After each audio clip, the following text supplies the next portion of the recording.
Good afternoon, sophomores and juniors. It's course selection time again. Just a few minutes ago, you should have received the 2015-2016 Program of Studies. It's time for you to begin reviewing the courses and the programs available to you for next year.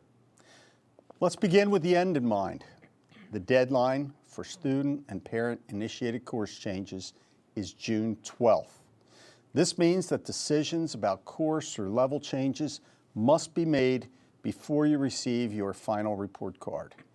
You'll be hearing many reminders about this deadline throughout the coming months. So the big question, what's new for 2015-2016? In the Social Studies Department, World Cultures will be replaced by America in History 3 for 10th graders.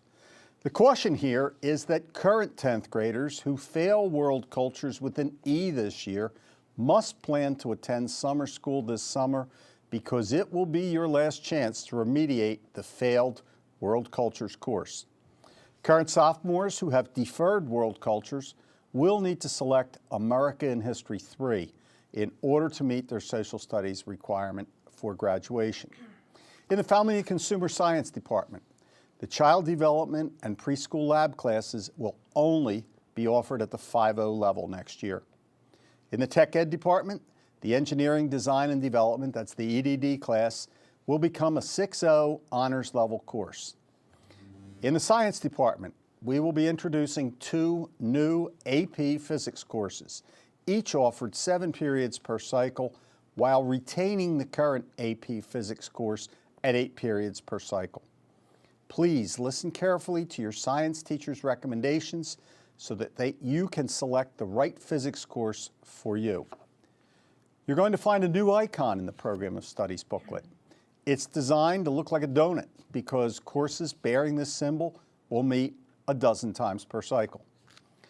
For incoming seniors, NSP1 and NSP8 are now included in the Program of Studies on page 10. Be sure to check the credit and the proficiency requirements for these options to be sure you are eligible. They require Keystone proficiency on all 3 Keystone exams by the end of junior year. For current freshmen and sophomores, we're introducing a late start, late ending option. Look on page 10 of the Program of Studies for additional details about this option. It's not an option for athletes or students engaged in club activities that meet after school, because in exchange for a late start beginning at the beginning of period 2, enrollees will be in class until 3:35 on Mondays, Wednesdays, and Thursdays. Electronic course selection will expand this year to all students currently enrolled in grades 10 and 11. And Mrs. Lynn will explain this in more detail. Here's what will happen. Yesterday, teachers began a conversation with you about the recommendations for you. Your teachers will then enter their recommendation into the computer so that you can see what they have recommended. Once all teachers have made their recommendations, students will be given time during their social studies classes to input their selections.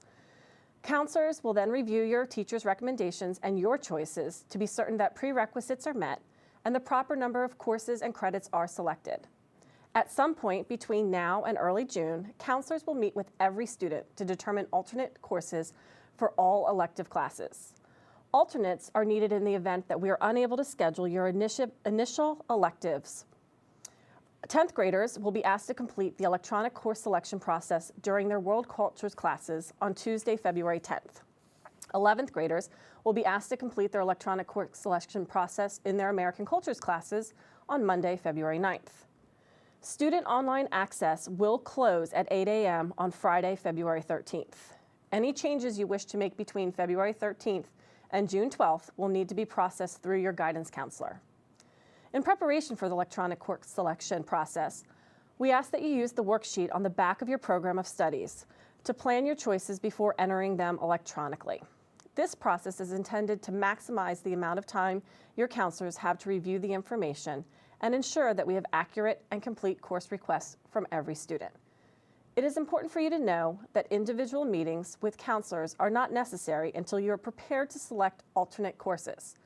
If you want your counselor to schedule an appointment to answer course selection questions, you're asked to make the appointment through your home office. Now here is Mr. Nicholson with information on Keystone Exams. Juniors and sophomores, we keep talking about Keystone Exams because the expectation is that everyone will be proficient or advanced on all 3 tests. There are different course requirements for those who don't achieve at those levels, and the requirements do vary for the classes of 2016 and 2017. Please look at pages 5 and 6 in your program of studies to learn which requirements apply to you. Please note that sophomores who test below the proficiency level on the May Bio Keystone will be required to take the semester remediation course, Selected Topics in Biology, in their junior year. For current juniors interested in trying a college course or 2 while still in high school, you may consider concurrent enrollment in your senior year if you've earned 20 credits by the end of junior year and have achieved proficiency status on all 3 Keystone exams. Concurrent enrollment means that eligible seniors are enrolled in both college and high school at the same time. In this program, the college courses do not count towards high school graduation credits, nor are they counted towards a high school GPA or rank. We have concurrent enrollment agreements with Penn State, Gwynedd Mercy, Arcadia, and Montgomery County Community College. We will have an assembly on Wednesday, February 4th during 9th period to share additional information about this topic, and on February 4th, there's an evening program for parents to learn more about concurrent enrollment. Another option for current juniors to consider for next year is No School Period 1 or No School Period 8. Those who have earned 18 credits by the end of their junior year and have obtained proficiency status on all 3 Keystones are eligible. These options need to be selected when you are completing your electronic course selection, not in September. NSP1 or NSP8 obviously earn no credit, but they count as 6 periods per cycle major when you're counting up requested periods per cycle. The late arrival code is NSP1, No School Period 1, and early dismissal code is NSP8, No School Period 8. You'll need to provide your own transportation, and you will not be placed in study halls during either Period 1 or 8. On your screen, you will see the subject areas and credits required for graduation for current sophomores and juniors. Note that the total remains at 23 credits for the classes of 2016 and beyond.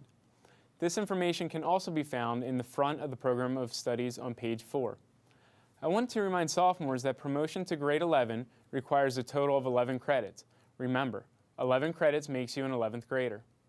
For current juniors, you will need a minimum of 16.5 credits in order to become a senior in September.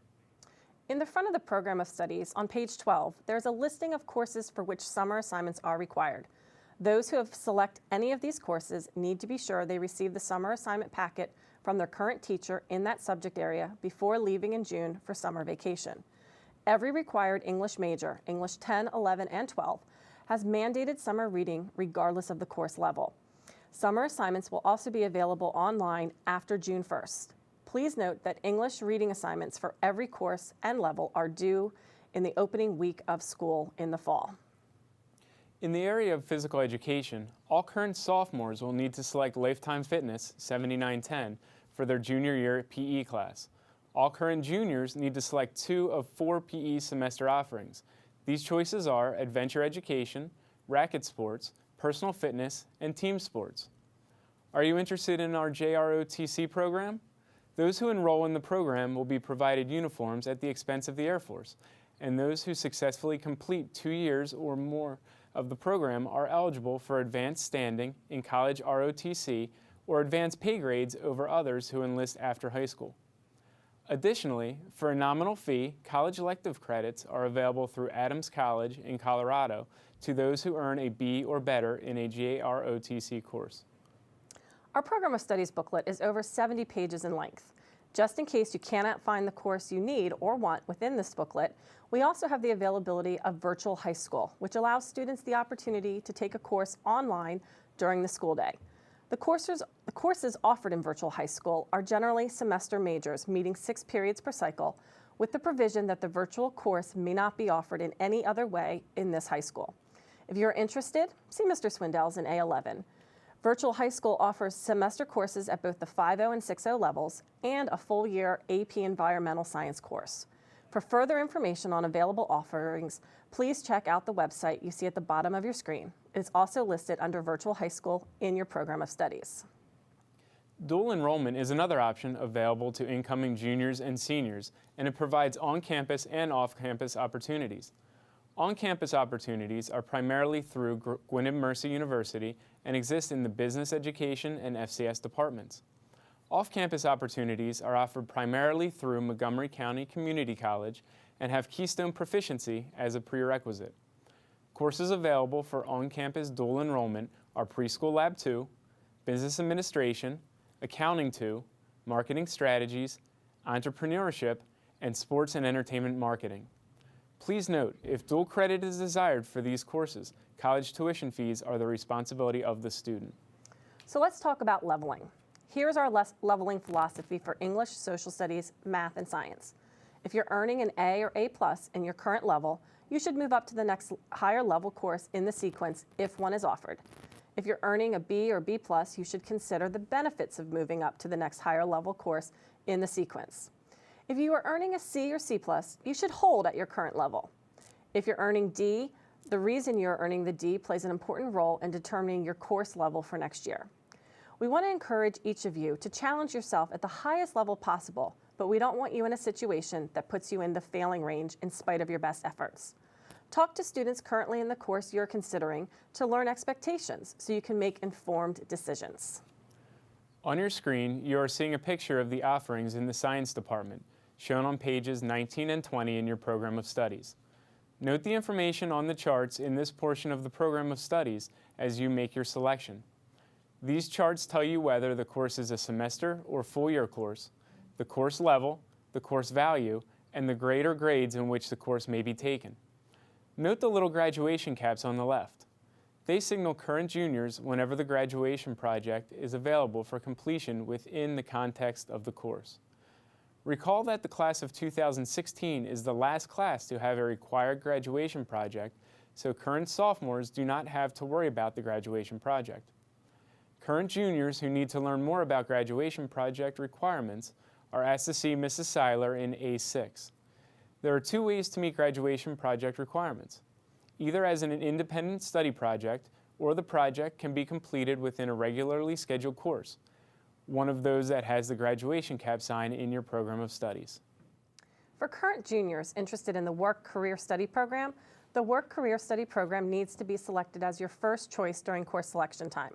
There are forms that need to be completed for each program, and the Career Study program has both a proficiency requirement on all three Keystones as a prerequisite and requires an unweighted cumulative GPA of 3.0 at the end of 11th grade. For more information, look for Mrs. Hoffman in or around D103. As you complete your electronic course selection, please consider these things. Every student needs to schedule between 38 and 42 periods per cycle, the equivalent of 6.2 to 6.9 credits. Leveling decisions should be made after reviewing your teacher's recommendation and your current performance in consultation with your parent. Those who want to schedule more than 42 periods per cycle can do so by missing lunch. A parent must make specific requests of this nature in writing to Mrs. Lynn. Course prerequisites may not be overridden. Requests for course and level changes need to be made prior to June 12th. For courses that require additional paperwork or applications, those forms are available on the high school website. Click on Our School. And if you lose your program of studies, it is available online under the high school website. Again, we urge you to familiarize yourself with the offerings and the prerequisites before you make a selection. Talk to others who have taken the course you are contemplating and listen to the advice your teachers provide. Thank you for your attention this afternoon, and thank you to Mr. Nicholson and Mrs. Lynn for their help with this program.